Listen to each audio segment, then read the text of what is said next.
Bismillahirrahmanirrahim. Assalamualaikum warahmatullahi wabarakatuh.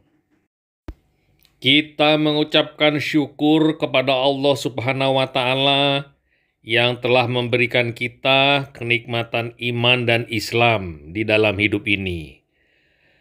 Salam dan salawat kita panjatkan kepada junjungan kita Nabi besar Muhammad sallallahu alaihi wasallam, Nabi terakhir sampai hari kiamat nanti. Para sahabat yang budiman, saya sekarang akan bercerita beberapa contoh dosa penyebab terjatuhnya seseorang ke dalam neraka. Dosa yang dilakukan seorang muslim apabila Allah Subhanahu wa Ta'ala tidak mengampuninya akan menjadi sebab seseorang terjatuh ke dalam neraka. Di antara dosa-dosa tersebut adalah dosa bid'ah. Rasulullah Shallallahu Alaihi Wasallam bersabda, dan sejelek-jelek perkara adalah perkara yang diada-adakan. Dan setiap yang diada-adakan adalah bid'ah. Dan setiap bid'ah adalah sesat. Dan setiap kesesatan di dalam neraka. Hadis sahih diriwayatkan oleh Nasa'i. Bid'ah inilah sebenarnya yang telah memecah belah umat Islam. Umat yang dahulu bersatu, satu di atas Al-Quran dan Al-Hadis dengan satu pemahaman, yaitu pemahaman para sahabat Nabi Sallallahu Alaihi Wasallam, generasi terbaik umat Islam, menjadi berbagai aliran yang banyak golongan. Yang selamat adalah golongan yang tetap berpegang dengan Islam yang murni, yang dipahami oleh para sahabat radhiyallahu an. Rasulullah Shallallahu Alaihi Wasallam bersabda, dan akan berpecah belah umatku menjadi 73 golongan. Semuanya masuk ke dalam neraka, kecuali satu golongan. Mereka berkata, siapakah golongan tersebut ya Rasulullah? Beliau menjawab, golongan yang berada di atas jalanku dan jalan para sahabatku. Hadis Hasan, riwayat Tirmizi. Ucapan beliau Shallallahu Alaihi Wasallam, ummati, yaitu umatku, menunjukkan bahwasanya aliran-aliran tersebut tidaklah kafir dengan bid'ah yang mereka lakukan. Dan ucapan beliau Shallallahu Alaihi Wasallam, semuanya masuk neraka, menunjukkan bahwasanya bid'ah yang mereka lakukan adalah dosa besar yang menyebabkan masuk neraka. Kalau Allah menghendaki, maka Allah mengampuni tanpa diazab. Dan kalau Allah menghendaki, maka Allah akan mengazab di neraka sampai waktu yang Allah kehendaki. Seorang muslim hendaknya menjauhi aliran-aliran sesat tersebut yang di antara ciri-cirinya mereka tidak kembali kepada pemahaman para sahabat di dalam memahami Al-Quran dan Al-Hadis, tidak memiliki perhatian yang besar terhadap akidah dan tauhid, mendahulukan akal di atas dalil, bersembunyi-sembunyi di dalam beragama, dan ada di antara mereka memiliki baiat-baiat khusus kepada pemimpin aliran. Dan di antara cirinya mencela atau membicarakan kejelekan penguasa, padahal penguasa sudah menjalankan sesuai syariat Islam. Tidak berhati-hati di dalam berdalil dengan hadis-hadis Rasulullah Shallallahu Alaihi Wasallam. Mencukupkan diri dengan Al-Quran tanpa hadis di dalam berdalil. Dan di antara cirinya, mereka mudah mengkafirkan orang yang tidak sependapat dengan mereka. Hendaknya seorang muslim meninggalkan bid'ah meskipun dianggap baik atau hasanah oleh sebagian manusia.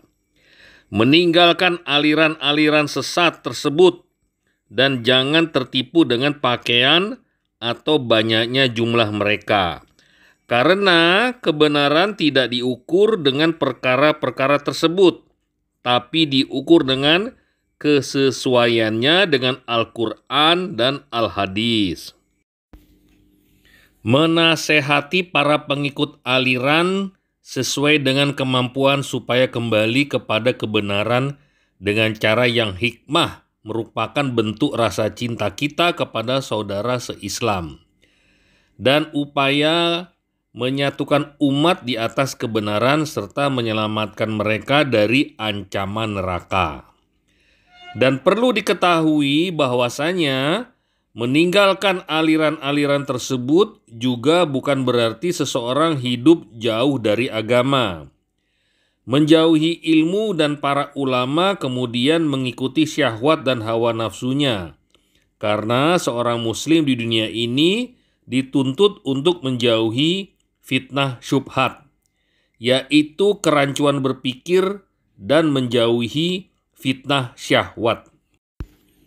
Di antara dosa yang membahayakan seorang yang beriman dan bisa menjadi penyebab jatuhnya seseorang ke dalam neraka ketika melewati sirat adalah berdusta atas nama Rasulullah Shallallahu Alaihi Wasallam. Beliau Shallallahu Alaihi Wasallam bersabda, "Barang siapa yang berdusta atas namaku dan sengaja, maka hendaklah dia menyiapkan tempatnya di dalam neraka." Hadis riwayat Bukhari dan Muslim. Hendaknya seseorang berhati-hati di dalam menyampaikan hadis dari Nabi Shallallahu Alaihi Wasallam, menjauhi hadis-hadis dhaif dan palsu, baik dalam masalah akidah fadail, amal, maupun masalah yang lain. Dan bagi yang tidak mampu menghukumi sendiri sebuah hadis, maka hendaknya dia taklid dengan ulama atau ustadz yang dia anggap paling ahli di dalam hadis. Di antara dosa tersebut adalah dosa lisan dan kemaluan. Nabi Muhammad Shallallahu Alaihi Wasallam pernah ditanya tentang perkara yang paling banyak memasukkan manusia di dalam neraka. Maka beliau Shallallahu Alaihi Wasallam mengatakan, mulut dan kemaluan. Hadis sahih riwayat Tirmizi dan Ibnu Majah. Dosa yang dilakukan mulut seperti dusta, membicarakan kejelekan orang lain, mengadu domba, berfatwa tanpa ilmu, menuduh tanpa hak, makan dan minum yang haram, dan lain-lain. Dosa yang dilakukan kemaluan seperti berzina, ligot, dan lain-lain. Dan di antara dosa tersebut adalah sombong.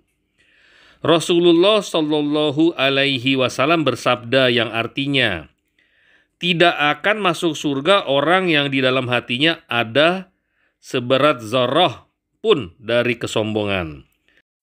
Seorang laki-laki bertanya, sesungguhnya seseorang senang apabila bajunya bagus dan sandalnya bagus. Maka beliau Shallallahu Alaihi Wasallam berkata, sesungguhnya Allah adalah indah dan mencintai keindahan. Yang dimaksud dengan kesombongan adalah menolak kebenaran dan meremehkan manusia. Hadis riwayat Muslim. Ucapan beliau Shallallahu Alaihi Wasallam tidak akan masuk surga adalah ancaman bagi pelakunya, bahwasanya dia bukan termasuk orang-orang yang pertama-tama masuk surga. Dan balasan kesombongan dia adalah masuk neraka terlebih dahulu. Marilah kita belajar menerima kebenaran dari manapun datangnya. Karena pada hakikatnya kebenaran adalah dari Allah Subhanahu wa Ta'ala. Dan janganlah kita meremehkan orang lain karena ilmu, harta, jabatan atau gelar yang kita miliki. Karena Allah Subhanahu wa Ta'ala yang telah memberikan kepada kita kenikmatan-kenikmatan tersebut, mampu untuk memberikan kepada orang lain yang semisal atau yang lebih baik kapan Allah kehendaki. Semakin seseorang rendah hati karena Allah, maka Allah akan semakin mengangkat derajatnya. Di antara dosa tersebut adalah dosa memakan makanan yang haram. Rasulullah Shallallahu Alaihi Wasallam bersabda, "Sesungguhnya tidaklah tumbuh daging dari makanan yang haram kecuali neraka lebih pantas bagi daging tersebut." Hadis sahih riwayat Tirmizi. Seorang muslim hendaknya sangat berhati-hati di dalam mencari rezeki untuk diri sendiri dan keluarga. Tidak memakan dan memberi makan kecuali setelah yakin itu halal. Hendaknya dia menjauhi riba, memakan harta orang lain tanpa hak, menjauhi uang suap, menjauhi kurang di dalam menimbang dan segala jenis harta haram lainnya. Dan di antara dosa yang bisa menjadi sebab jatuhnya seseorang ke dalam neraka adalah tidak ikhlas di dalam menuntut ilmu, maksudnya ilmu agama. Rasulullah Shallallahu Alaihi Wasallam bersabda yang artinya, "Barang siapa yang menuntut ilmu yang sebenarnya digunakan untuk mencari ridha Allah, dia tidak menuntut ilmu tersebut kecuali untuk mencari dunia. Maka dia tidak akan mencium bau surga pada hari kiamat." Hadis sahih riwayat Abu Daud. Di dalam hadis yang lain, beliau Shallallahu Alaihi Wasallam mengabarkan bahwasanya barang siapa yang menuntut ilmu hanya untuk menyombongkan diri di hadapan para ulama atau berdebat dengan orang-orang bodoh, maka ancamannya adalah neraka. Hadis sahih riwayat Ibnu Majah. Di antara dosa yang bisa menyebabkan seseorang terjatuh ke dalam neraka adalah dosa bunuh diri. Rasulullah Shallallahu Alaihi Wasallam bersabda, "Barang siapa yang melempar dirinya dari gunung untuk membunuh dirinya, maka dia berada di dalam neraka jahanam, dilempar di dalamnya, kekal selamanya.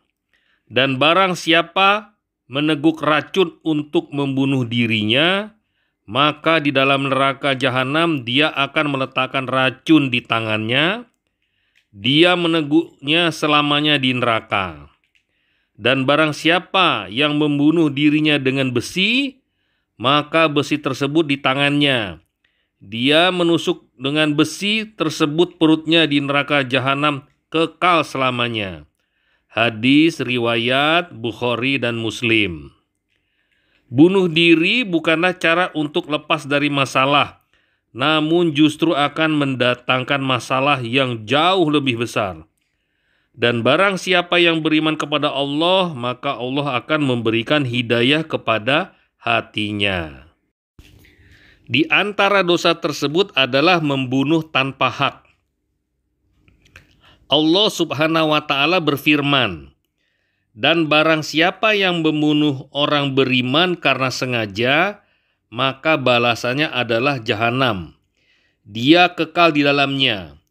Allah akan marah kepadanya dan melaknatnya, dan Allah akan siapkan untuknya azab yang besar." Quran Surat An-Nisa ayat 93. Para ulama menjelaskan bahwasanya maksud kekal di dalam neraka bagi orang yang membunuh orang yang beriman tanpa hak atau bunuh diri, yaitu pada asalnya inilah balasan bagi orang tersebut. Namun dalil lain menerangkan bahwasanya orang yang beriman sekecil apapun imannya dan sebesar apapun dosanya, dia akan keluar dari neraka baik dengan ampunan Allah atau dengan syafaat. Dan di antara dosa tersebut adalah memakan riba. Allah Subhanahu wa Ta'ala berfirman, "Wahai orang-orang yang beriman, janganlah kalian memakan riba dengan berlipat ganda, dan bertakwalah kalian kepada Allah supaya kalian beruntung, dan takutlah dengan api neraka yang disediakan untuk orang-orang kafir." Quran Surat Ali Imran ayat 130 sampai 131. Dan betapa banyak praktek riba di zaman sekarang. Seseorang yang akan melakukan sebuah transaksi hendaknya mengetahui ilmunya. Dan janganlah dia menganggap mudah perkara riba ini. Dan barang siapa yang meninggalkan sesuatu karena Allah, maka Allah akan mengganti dengan yang lebih baik. Dan di antara dosa yang berbahaya adalah menggambar makhluk yang bernyawa. Rasulullah Shallallahu Alaihi Wasallam bersabda, "Sesungguhnya orang yang paling keras azabnya di sisi Allah pada hari kiamat adalah para penggambar." Hadis riwayat Bukhari dan Muslim. Dan maksud dari penggambar di sini adalah penggambar makhluk bernyawa, masuk di dalamnya orang yang membuat patung makhluk bernyawa dan orang yang melukis makhluk bernyawa. Dan di antara dosa tersebut adalah dosa wanita yang berpakaian tapi telanjang. Rasulullah Shallallahu Alaihi Wasallam bersabda, "Dua golongan dari penduduk neraka yang aku belum pernah melihat mereka. Sebuah kaum yang memiliki cambuk seperti ekor sapi. Mereka gunakan untuk memukul manusia, dan wanita-wanita yang berpakaian tetapi telanjang. Berjalan lenggak-lenggok kepala mereka seperti punuk onta yang miring. Mereka tidak akan masuk ke dalam surga dan tidak akan mencium baunya, padahal bau surga bisa dicium dari jarak perjalanan sekian dan sekian." Dan makna berpakaian tapi telanjang, ada yang mengatakan menutupi sebagian aurat dan membuka sebagian yang lain untuk menampakkan keindahan atau memakai pakaian tetapi tidak sempurna, seperti memakai pakaian yang tipis atau membentuk badan. Seorang muslimah hendaknya bersungguh-sungguh di dalam menjaga hijabnya dan ikhlas karena Allah. Semoga kesabaran seseorang muslimah atas rasa gerah, risih, dan ribet yang mungkin dirasakan oleh sebagian dan juga kesabaran menghadapi gunjingan orang lain menjadi sebab selamatnya dia dari ancaman neraka. Di antara dosa yang bisa menyebabkan seseorang terjatuh ke dalam neraka adalah dosa wanita yang tidak bersyukur kepada suaminya. Rasulullah Shallallahu Alaihi Wasallam bersabda, "Diperlihatkan kepadaku bahwa sebagian besar penduduk neraka adalah wanita. Mereka telah ingkar." Dikatakan kepada beliau, "Apakah mereka ingkar kepada Allah?" Beliau bersabda, "Mereka ingkar kepada suami-suami mereka, mengingkari kebaikan-kebaikan mereka. Seandainya engkau berbuat baik kepada salah seorang di antara mereka sekian lama, kemudian dia melihat darimu sesuatu yang tidak membuat dia senang, maka wanita tersebut akan berkata, 'Aku tidak melihat kebaikan sedikit pun darimu.'" Hadis riwayat Bukhari dan Muslim. Seorang wanita yang solehah hendaklah bersyukur kepada Allah, kemudian bersyukur kepada suaminya, karena dengan sebabnya Allah Subhanahu wa Ta'ala menjaga dia sebagai seorang istri, menutupi kekurangannya, menunaikan hajatnya, dan lain-lain. Dan secara umum, bersyukur kepada orang lain yang pernah berbuat baik kepada kita diperintahkan di dalam agama Islam. Apabila seseorang tidak bisa membalas, maka hendaknya dia mendoakan dengan kebaikan, baik di hadapan orang tersebut maupun tidak di hadapannya.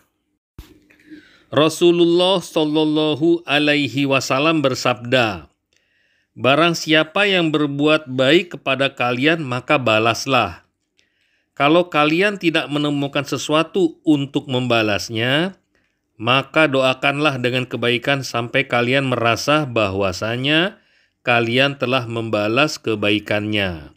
Hadis riwayat Abu Daud dan An-Nasa'i. Dan di antara dosa yang membahayakan kehidupan seorang hamba di akhirat adalah 3 dosa yang tercantum di dalam sabda Nabi Shallallahu Alaihi Wasallam. 3 orang yang Allah haramkan masuk surga. Pertama, pecandu khamr atau minuman keras. 2, anak yang durhaka.